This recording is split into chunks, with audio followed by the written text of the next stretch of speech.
আপনার কাছে প্রশ্ন যে আমাদের বর্তমানে একটা দেশে এই তিনটা শিক্ষা পদ্ধতি যেটা অর্থনৈতিক অবস্থার উপরে নির্ভর করে চলে, এই তিনটা শিক্ষা পদ্ধতি জিয়ে রেখে আপনার কি মনে হয় যে আপনি একটা ইনক্লুসিভ শিক্ষা পদ্ধতি নিয়ে আমাদের দেশটাকে আগায় নিতে পারবেন? ধন্যবাদ।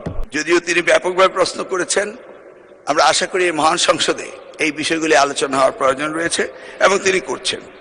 মূলত আমাদের দেশে শিক্ষা ব্যবস্থার জন্য রুরাল অ্যান্ড আরবান দুইটি সেকশন রয়েছে।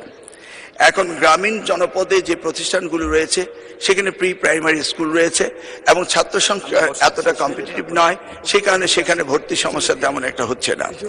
ঢাকা শহরগুলোতে আমাদের এই প্রাথমিক স্তরে ভর্তির একটি সমস্যা রয়েছে।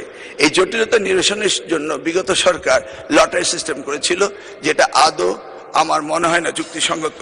তবে আগামী বছরে এই শিক্ষা ব্যবস্থা ভর্তি সিস্টেম কিভাবে করা হবে সেটা আনুষ্ঠানিকভাবে আমরা স্টেক হোল্ডারদের সাথে অর্থাৎ অভিভাবকদের সাথে বিভিন্ন রকম সেমিনার সিম্পোজিয়াম করে মাননীয় সংসদ সদস্য সকলের অভিমত নিয়ে একটা জনমত সৃষ্টি করে আমরা আগামী 2027 জানুয়ারি ভর্তির বিষয়ে চিন্তা করব।